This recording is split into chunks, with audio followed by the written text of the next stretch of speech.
Good evening, ladies and gentlemen. Benvenuti a tutti. I'm Ron Seggi from The Ron Seggi Show in the USA and a proud sponsor of the Italian Family History Group. Welcome to Palace Cinemas for our September event featuring our special guest, Professor Gaetano Rando. Please take your seats and please take a moment to turn off your phones. We hope you'll enjoy the evening.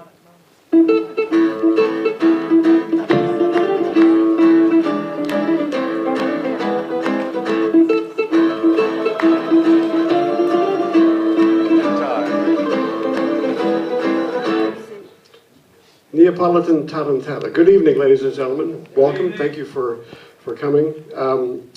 My name's Art Phillips, the chairman of the Italian Family History Group.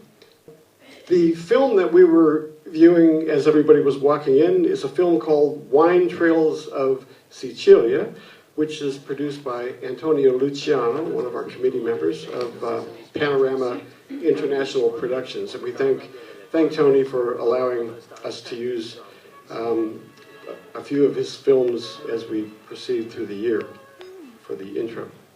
In about 10-11 minutes time, to be exact, we very much look forward to our guest speaker, Professor Gaetano Rando. Professor Gaetano is a world authority on Australian studies and has published extensively on the language, literature, and history of Italians in Australia. So we very much look forward to his event tonight. We, the Italian Family History Group Committee, have been working on a couple interesting things and sort of get everybody's opinion, if I could, right? And that is, at the last committee meeting, we decided to create a logo for the Italian Family History Group. And here's what it looks like. Yeah, so our web guy has spent a little bit of time on this and came up with this concept. And yeah, we're just thinking that this might be, a consideration. So I just wanted to get your opinion, I guess if I could. So now, a couple events ago, we started a new little segment where we Skype somebody live from here in the cinema and they're on the screen. And tonight I just wanted to introduce somebody who's really quite interesting. I think she spoke for the Italian Family History Group years ago, and her name is Maria Venuti, AM, which is Order of Australia. And she's a really interesting lady, and we're just going to ask her what she's actually been up to. And she'll say, "Hi, darling." She'll say that to everybody. Remember Sam? Hello. Hello, Maria. Is your camera? Hi. Hang on, I'm just pressing something. Ciao, darling. Arturo. Ciao. How are you, Maria? I'm fantastic. I tell you, I'm not loving this cold because, as you know, I've just been in Bella Italia. I've been singing at a couple of weddings, had all my rallies come down from Messina to Positano, and so I've just loved all that. And then I come home and it's freezing. What are you doing? What are you doing? Anyway, it's good to see you. So I explained to everybody that I was going to Skype you. And ladies and gentlemen, I'll just introduce real quick Maria Venuti, AM, singer extraordinaire, entertainer, actress, TV performer, and also now a very successful author. Darling, that sounds fabulous. Did I tell you to say that? No, I actually looked on your website, so I tried to pull out as much as I... Thank you. So tell us, what have you been up to? Well, that's basically it, but I am planning, I've done all that, and I'm planning now to do a CD. I'm the only singer in the world who doesn't have her CD. So I'm going to start working on that, and I want you to help me, please. Oh, well, sure, I would love to have a chat with you. But years ago, you actually had a single. And then, sorry, darling? I thought you had a single out years ago that was... Oh, I did. It was a comedy single. I think everyone will remember, "Shut Up or Your Face." Well, I had Mama's answer to "Shut Up or Your Face." Listen to your mama. So that was a lot of fun. That was fabulous. But I want to do a CD with all the songs I love. And of course, I've got my show next, the 30th of September. Okay, tell us about this. Where and yeah. Well, I've got a... It's basically in a fabulous venue, fabulous, what do you call a supper club venue, called Slide Lounge. See, probably a lot of the audience out there don't know it, but believe me, it's in 41 Oxford Street, and it's the city end. And honestly, the food is fabulous, and it's such a beautiful, intimate room, so that, you know, it's all like having a lounge party or something like that. And I'm going to do some beautiful songs, even The Godfather, which is one of my very favourites, but we have to do that at some stage. But darling, also, we're going to raise a lot of money because my daughter, Bianca, she created this Social September. It's kind of like Dry July, you know, where you don't drink, but Social September is for everyone to get off your technology. Can you see me there? I can't see. Yes. Get off your technology and face-to-face, you know, like we do at our age. But all the young people are just doing technology. They never see each other face-to-face, and that's what we're promoting, and everyone's loving it. So if you go to a restaurant, you just put your phones on the table, nobody talks at all. And then all the money that we raise during the month, we've been doing it from Italy, goes to the Reach Foundation, which is this wonderful tribe of people, darling, who help teenagers with to get positive mental health. Oh, well, that's so, terrific. Yeah. It's going to be a fabulous night next Wednesday. I'd love to see you come along because it's going to be a party, trust me. So next Wednesday night, Slide, which is in Paddington on Oxford Street. It's Darlinghurst, actually. Okay, it's Darlinghurst, yeah. 41, yeah, near the city. Right, so the show starts at... Well, it's dinner at 7. This is a nice plug. Thank you, everybody. Great. This is great, yeah. Dinner at 7, the show starts at 9. But you can just come up and see the show if you want to. Great, okay. I'm just having a swallow. I just did a lovely television show this afternoon, so I've still got my eyelashes on. You look fantastic. Okay, well, that's great. So, Maria, I'm wondering, we would love to have you come to Palace Cinemas. Put this up a bit louder. Sorry, darling. Yes. We'd love you to come to... How's that? We'd love you to come to Palace Cinemas for one of our events to actually be one of our guest speakers, you know, coming up. Are you possibly free anytime? Italian Family History Group. Well, we'd love to find out about your career and some things about your family. We have an opening coming up on the 25th of November because we had a cancellation. Would you be interested? Oh, darling, I don't even have to go and look at my book because whatever I've got in there, I'm going to cancel because I am so proud of my heritage. I love talking about it. I love speaking about it. And I also, about 3 years ago, launched an autobiography. And it's got so many fabulous stories about when my papa came out from Messina. I've got to tell you, I'll tell you now, it was 1926 he came out here to a barren land. And so I put a lot of that stuff in my book. So we'll definitely talk about it. Thank you for inviting me. I'm just so thrilled. Oh, well, that's great. It's beautiful. And you have a lovely guest speaker tonight, I believe. Yeah, we do. We have Professor Gaetano Rando, who's actually sitting here, and I'm just about to invite him up. He's Sicilian as well. Yeah, no, he's actually born in Rome. Born in Rome, yeah. So you think you're actually okay for November? It's the 20th. I will be, darling, by hook or by crook, as we say. It's the 25th of November, and I'll call you in a couple days and we can work out some particulars. We'd love to have you. It would be fantastic, Maria. Yeah? I'm absolutely honoured. Thank you very much. I know. Well, thank you for your time tonight, and I'll speak to you in the next couple days, Maria, yeah? Achi. Bachi, bachi. Okay, thank you, Maria. Say goodbye, everyone. Thank you, thank you. Ciao, ciao. Thank Have a you. good night. Have a good night. Okay, Maria, thank you. See you. You. She's a character. She'll be really interesting, I think, to have. Okay, so, okay, everyone, I'd like to now introduce our guest speaker.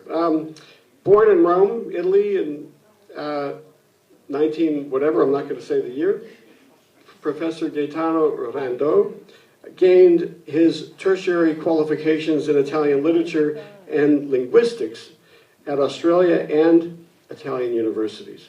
This evening's topic, he'll focus on his recent projects that relate to the recovery and representation of cultural and linguistic heritage, both as related to the traditions of the past and its development in a contemporary setting. So, thank you for coming tonight, Professor. Welcome.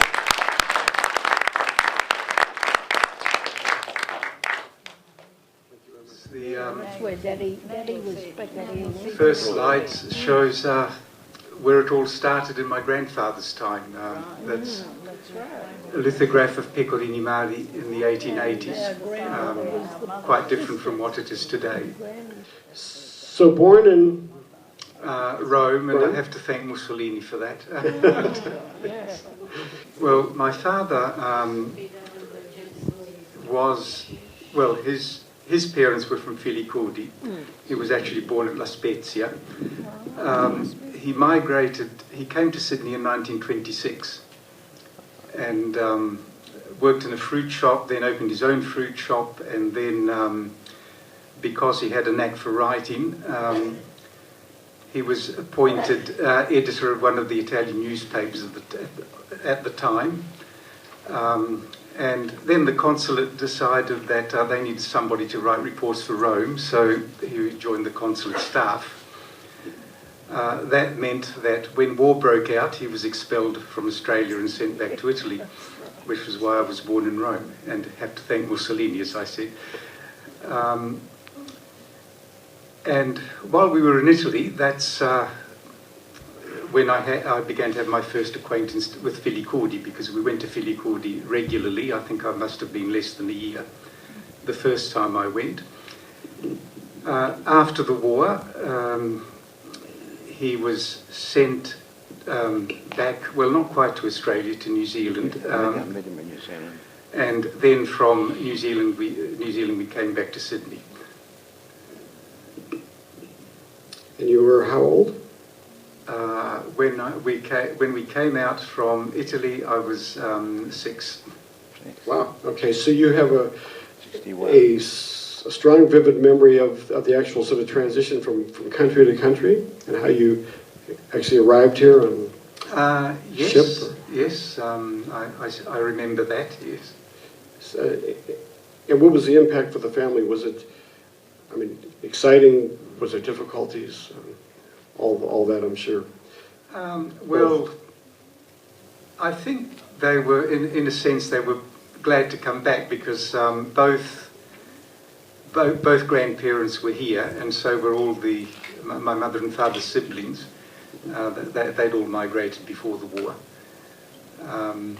So in a sense, we didn't have any close relatives left in Italy.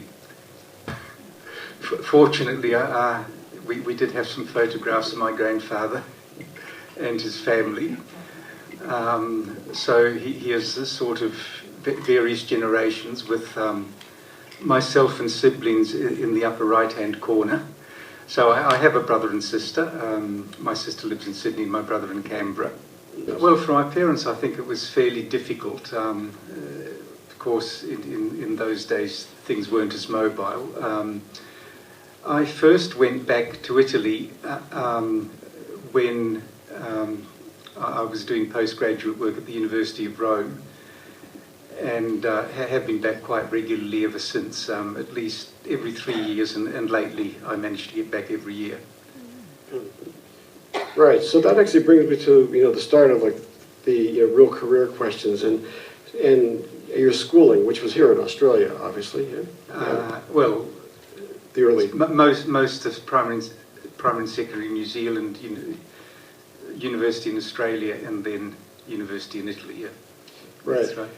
So your passion for linguistics. During secondary school, I was very interested in science, particularly chemistry, and particularly in explosives. So I think possibly if I'd gone down that path, ESIS might have had new explosives to work with. But when I got to university, they were teaching Italian. They'd just begun teaching Italian, and that sort of set things, because after first year science I switched to arts and went on to major in Italian. I think it all came about because of wanting to find out more about the culture of origin. Not only the language, of course, but also the literature, the art, the music, etc. So it was more than just your family heritage. You actually really wanted to find out about the cultural studies of the music in Italy, etc. Yeah? Yes, it was basically that. But then when it got to the point of choosing research areas, rather interesting, because I started off thinking I'd do my PhD on the Orlando Furioso, and then I decided, well, it doesn't seem terribly relevant, so I switched to Italian-Australian narrative. One of the publications is the one on the right, which was published in Italian, and it's a fairly detailed survey of Italian-Australian literature from about the mid-50s to the beginning of the new millennium. It's interesting that it was published in Italian, because it turned out to be a bit easier to find someone interested in publishing it in Italy than it was in Australia. Yeah, really? Okay, so that's all in Italian. Yeah? So yes. you speak Italian fluently, obviously. Yes. Yeah, you would have to. Okay, so then from the work that you did as lecturer at universities, the sort of subjects that you taught and were called, what were the titles of the subjects? Well, I think I taught just about everything over the years, from beginner's language to right up to supervising masters and PhD theses. I've taught. Well, I suppose in terms of the culture, I've taught more contemporary literature than the literature of the past, although I have also taught Dante and the Renaissance. But basically, the whole idea has been to not only recover heritage, but actually see heritage in the making. In other words, go out and, well, for literature, which is my field, but it can be done for any area of artistic endeavour. There's a lot to be said also about the contributions that Italians have made to Australia to the area of music, or indeed to cinema and to other types of video production. And in fact, some of that has had relevance for our teaching. In the 70s, when I was at Griffith University, about the only current material we could get were Antonio Luciano's variety Italian style, and that was a great resource for our students. So, well, nowadays you can get much more, but then that was a bit of a lifesaver. It meant that it was not only books and it was not only reading and writing, but we also had that added element to give them. Right, yeah, I see, exactly. So that was sort of a pioneering sort of day in television, wasn't it? Well, it was at the time. It was about the only thing on Italy you could see on television. Right, really, okay. Yeah. Yes, and I think things like that really need to be researched and recorded. So recording things, communicating them, well, my way is through writing. Obviously there are a lot of other ways as well. Working on these topics. The other book, of course, was Literary and Social Diasporas, which contains a series of essays, including one on the Aeolian diaspora. That goes back to a conference we had at the university in 2004. But also working on work that has been published, that keeps on being published. One particularly interesting novel is The Secrets of the Pebbles by Deanna Santa Maria, which is based on Filicudi and is quite a fascinating novel, and also introduces the concept of not only expressing the theme in writing, but also through music. Right, so do you have some music, some examples of music from this publication, or is there? Not from this. Yes, maybe I should have thought of it. Not from this one, but from the latest one, which is this one. So the idea here was to find a way of presenting a specific Aeolian tradition to the newest generations, and this was done through a bilingual book, which tells a very simple story, but which also has accompanying music and also has paintings. So it's a little bit of a holistic presentation. Yes, it's something that started off with hearing stories about how Christmas was celebrated in the islands in the past, and out of that was the idea, well, we'll get a modern-day grandfather to tell a story about what it was like when he was a boy. Yeah, fantastic. I see.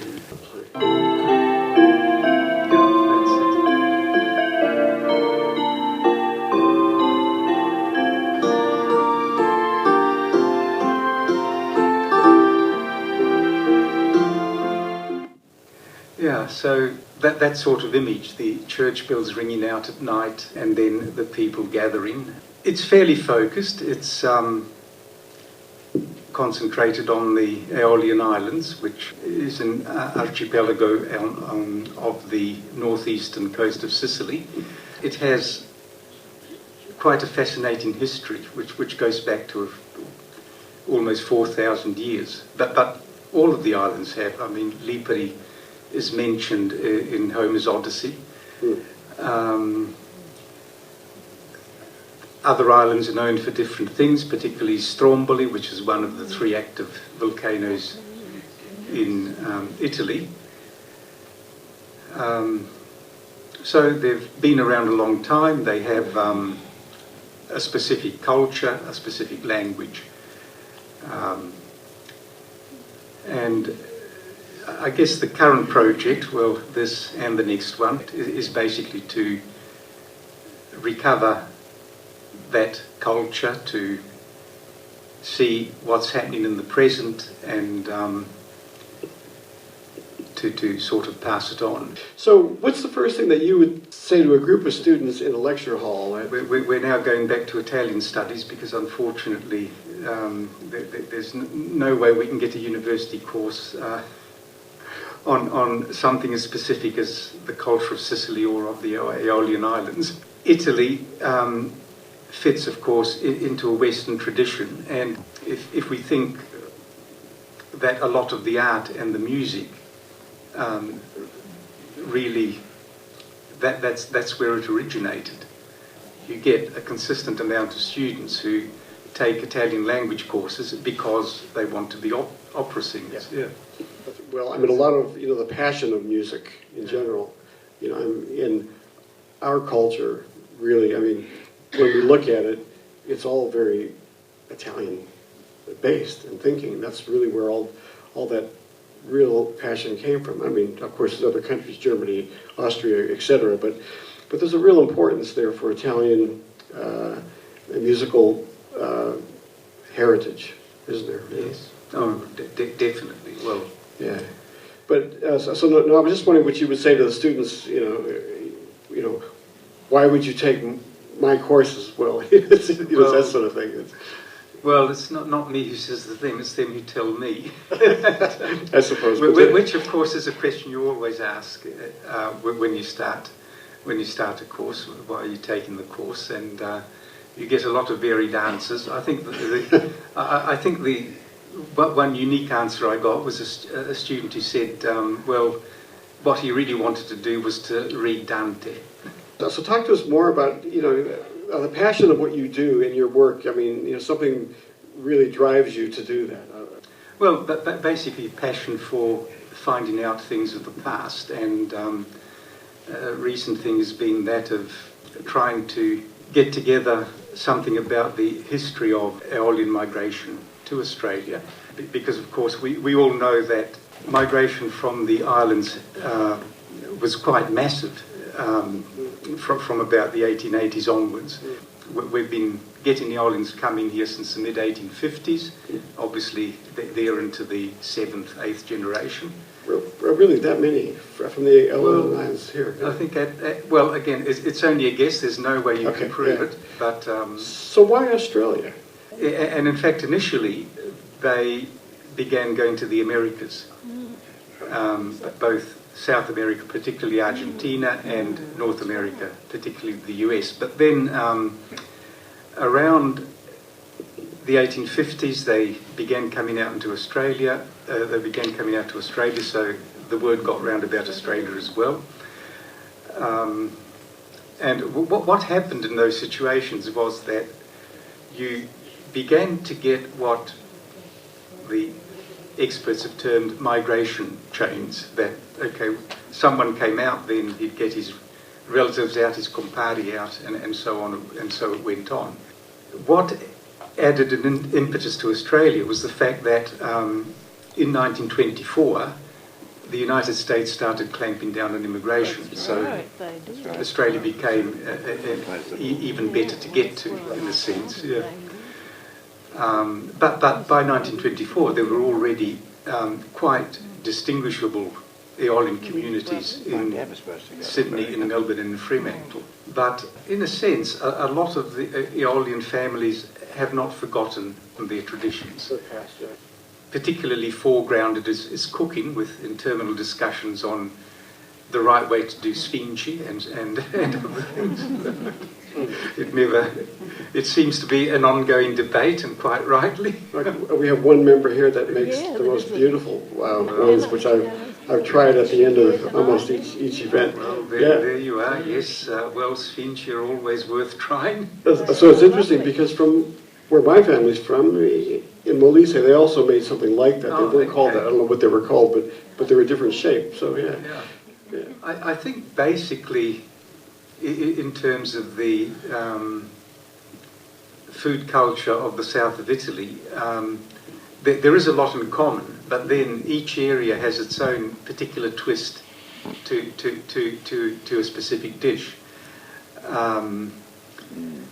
One thing that's fairly specific to the islands, although it's not exclusive to the islands, is the use of capers in cooking, because the islands did produce a massive amount of capers. They still do produce capers, but not to the extent they did in the past, and that got into the cooking. But there's also been innovations. For example, one of the restaurants in Filicudi has pasta with a pesto made not from basilico but from capers. Yeah. So. And obviously that's not a tradition, but it's use of a traditional ingredient in a new way. So you're making us hungry, I think. Oh, well. One of the important things that I actually wanted to talk about is actually some of your publications. In your recent one, because at the end of the night, we're going to invite people if they're interested in coming up to purchase any of your publications up here at this table. But you take me in the direction that you'd like to go now. Do you have some more of these before you talk about your recent publication? Okay. Yes. Well, this is the current project, and in fact, we just got the books today, hot off the press, and it's the one I was referring to about presenting an Aeolian, the Aeolian tradition of Christmas, or an aspect of that tradition to the new generations.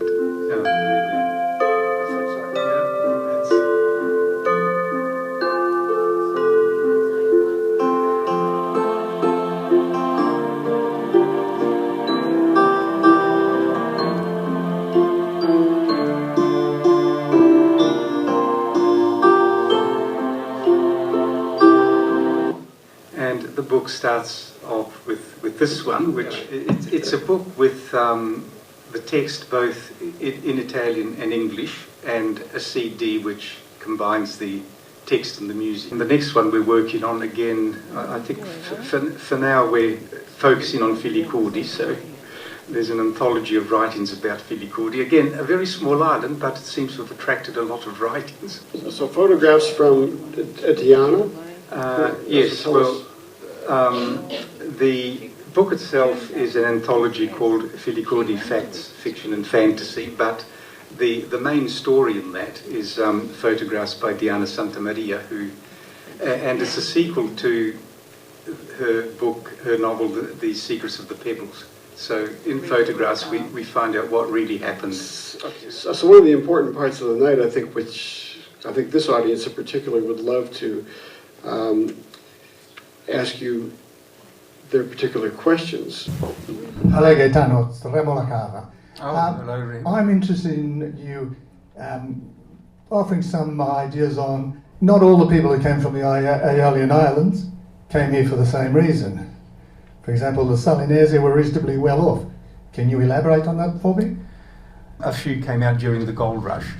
But another reason was what you might term the spirit of adventure, sort of going to new places. That would be another reason. If you could explain perhaps a little bit more detail this current publication that's come out today on Filicudi, the content. Perhaps I've just missed it. But I'd be grateful if you could tell us about the books that are there on the desk adjacent to you, and a little about the content of the book that you've published and is out today. Books we brought along tonight, some past publications. The one I was talking about, the survey of Italian-Australian literature, not only looks at literature per se. Yes, there's a chapter on narrative, there's a chapter on poetry, but there's also a chapter on memoirs written by Italians who have come to Australia. And that's quite a fascinating field, because in these writings you find out about the experiences that these people have had. In fact, Antonio, you might remember your father's memoir, which is included in that chapter, and that sort of told me a lot. The one on literary and social diasporas, and that contains a collection of essays by various people, so it covers quite a range of topics. There was Pino Borsi, who was talked about as Australia Cane 50 years later. Another contributor was Peter Tesoriero, who contributed a chapter on the Aeolian diaspora. Some other reasons other than economic ones why Aeolians came out. Peter goes into that to quite some extent in that chapter. A third chapter that I could mention is one written by Jan Sardi about making movies and being Italian. And of course Jan Sardi, who has contributed quite a lot to the Australian movie industry. He was a scriptwriter for Shine. The third book we have out is The Secrets of the Pebbles by Deanna Santamaria. Again, I spoke about it before. It's a novel based on Filicudi, and yes, it is a story about a love that doesn't come to fruition, but it also brings in a whole lot of other elements about what Filicudi was experiencing during that period. Well, finally, yes, the Christmas book, written for children, but perhaps not only for smaller children but for ones up to 100 plus, which relates through words, paintings and music the memory that a grandfather of today has of the time when he was involved in the events around Christmas. Future ones, well, the anthology, again on Filicudi I was talking about, but yet another project is one that I would like to do about putting together a history of the Aeolian community in Sydney. I've done something already.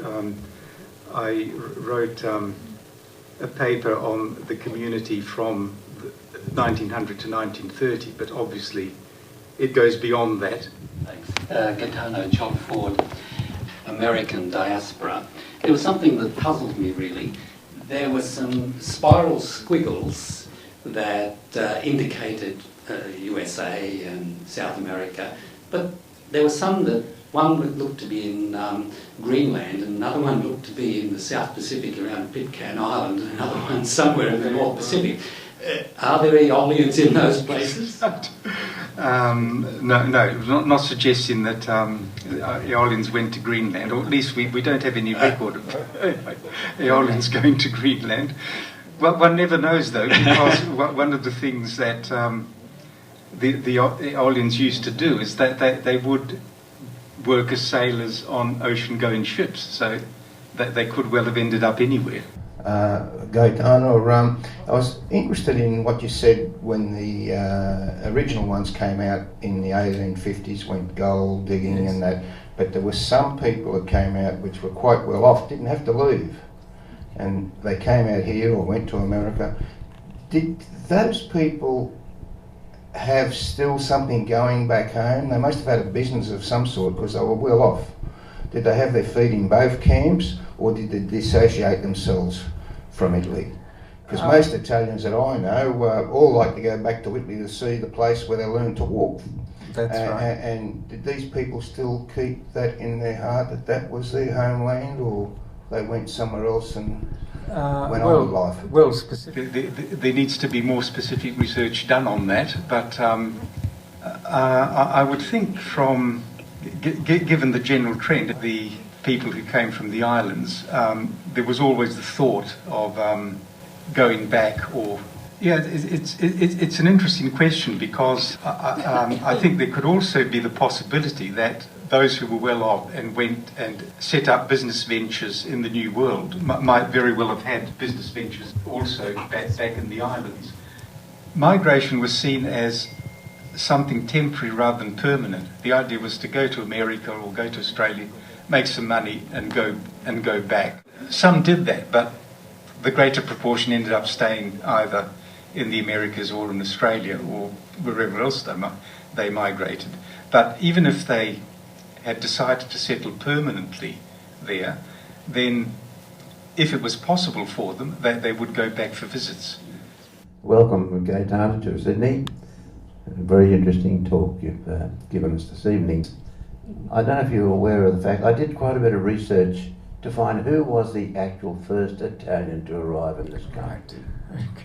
And that's a hard one, believe you me. It is a hard one. But I did trace a couple of things that could be points of interest. That there were some Italians who went to England and committed crimes, and there were 3 of them were sent to Australia as you know what. That also, on the same subject, we had a guest speaker many years ago at the Family History Group who spoke, who was related to a boy who was 13 years of age, who came out in 1829. He came out as working on a ship, got off the ship in Sydney and settled in Sydney, and he went to live in Burwood of all places, and he was responsible for that hotel on the corner of Burwood Road and Parramatta Road. I can't remember the name offhand, but he did then finish up becoming the mayor of Burwood. I'd like to mention now changing the subject if I can, that there is just completed on SBS a series of Italian Americans. But the pattern of what happened in America, it happened here, the same thing at the same time. Now the third item I'd like to mention, Gaetano, and that is that casting your mind back to 1935, I was 9 years of age. My father was quite involved in Italian activities. He wanted me to learn to speak Italian. So he sent me along to the Italian classes that were held down at the Manly Wharf in 1935. I was 9 years of age, and we attempted to learn to speak Italian. At the same time, it was the era of Mussolini, and because the Italian consulate of the day was pro-Mussolini, we were, all those in the class, boys and girls, the boys mainly, were issued with uniforms. Some were called the avanguardisti, and some were called the balillas. I was a balilla. In 1935, a cruiser, an Italian cruiser, visited Australia on the occasion of the centenary of Victoria becoming a state of its own. The cruiser went to Melbourne and came to Sydney. And we, the group of those attending the school, were invited to go on board this cruiser at Mando Diaz. The boat came to Sydney for about a week. There was a big celebration was held at the time. We went on board the boat, and believe it or not, I was able to obtain from the National Film Archives a photo of Fox Movie Tone News taking of us walking down from the Manly Wharf at Circular Quay around to where the Opera House was. Thank you. I always thought that the migration from the Aeolian Islands was mainly economic, because in that century, when the grape industry, the wine industry on the mainland was affected by the fungus, they were growing grapes on the islands, which where they made their fortune from. Particularly, I think in Salina, they used to made that Malvasia, which is a sweet wine. But the other reason was that a lot of the people that were reasonably well off traded between Naples, the islands, and Messina. They did trade, and when wind was no longer powerful enough to propel their boats, that was the end of this. That was an end of an era. Yes. And that's what I assumed was the reason why the migration. They felt that they had to escape the lack of opportunity on the islands at that time. But no, it's quite right. There's no doubt that the economic factor was the main one. Hello Gaetano, how are you? My name is Maria. In your research that you've done on Italian Australian literature, what's the furthest back pieces of literature that you've found in Australia, and what have they been about? Well, I suppose it depends what you mean by literature, but if we take a fairly broad definition, the first book, as far as I know, published by an Italian in Australia was, of course, Raffaello Carboni's Eureka Stockade. And it's interesting because Carboni had come out specifically to join the gold rush, got involved in the Eureka uprising, ended up in jail and even got put on trial for high treason. And then he wrote the only eyewitness account of the episode, and he wrote it in English, which wasn't his first language. So it's not only an interesting memoir, it's more than that. It's an interesting historical document, and it's not only about the Eureka uprising, because in that book Carboni expresses his views on Australia. Gaetano, my name is Chris Yakunum. Our people came from Caneto. My father came here in 1920. But just to answer Dominic's question, it was called the Bath Arms, that hotel on the corner of Parramatta Road at Burwood. I would just like to ask you where June Daly Watkins comes into this. Was her parents Italian? No. So far, we've only concentrated on Filicudi. I think if we extended this to the other islands, more interesting facts would come out. But she wrote her autobiography, and she happened to write her autobiography on Filicudi. That's where she comes in. So as part of her autobiography, we have her writing about Filicudi. Hi Gaetano, my name is Rita Ladonia. Just to get back to the Bath Arms at Burwood, it's still there, and it's Nietzsche Parade. It's named after who Dominic was talking about, and I remember that night that we had that speaker. And Mr. Nietzsche, or Senor Nietzsche, he's supposed to be Sir Donald Bradman's great-grandfather, I think. So there's quite a lot of history about that in Burwood. Is there anybody else that has a question? We have time for one more. I'll come over there. Anthony here, just an interesting point about the Bath Arms. It's just established a new Italian restaurant, and that pub has now got a distinctly Italian flavour, and it's interesting to know that it was started by one in the first place. So if anybody wants to see history repeating itself, there it is. Okay, so Professor, thank you so much for your valuable stories and information. Yes, we really do appreciate you being here. So on behalf of the Italian You're recording it, and that's important archival material, because later on, you'll get people who want to do research, and there you have it. That's why we're actually doing it. Yeah. Thank you for saying that. Yeah. And I'd like to, sort of on that note, I would like to give a credit to our film man, and who's here tonight, Jim Davis, who's here in the front of the audience. Thank you, Jim, for all your. You'll all have the opportunity to come down and actually have a bit of a chat with the professor as well at the table. But before we move on, I just wanted to, on behalf of the group, COASIT, and the Italian Family History Group, a little bit of a thank you for coming here tonight. We didn't know what to get you, but we have this little book. It's actually a cooking book.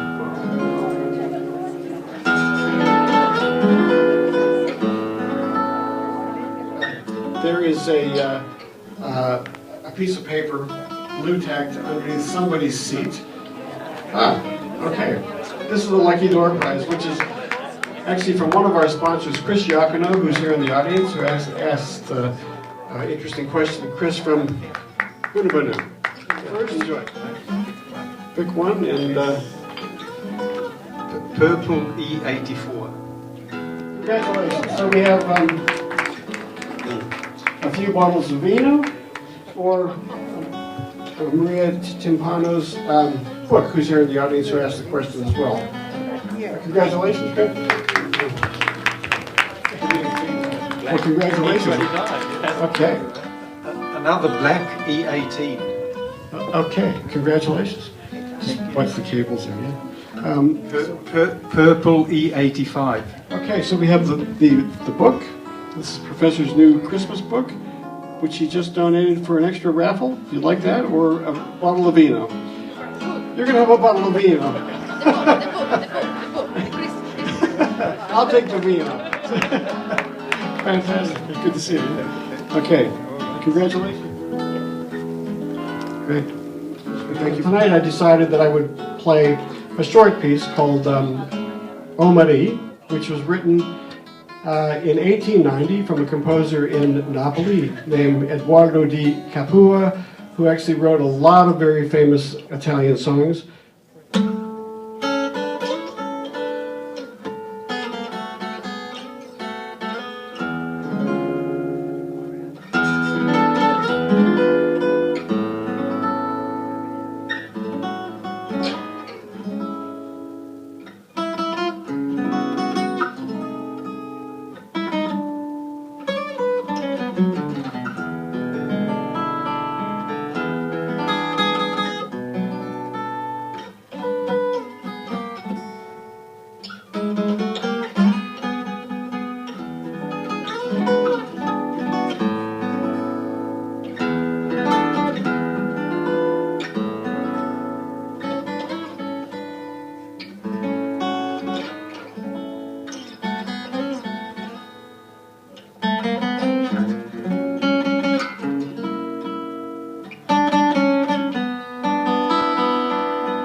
Our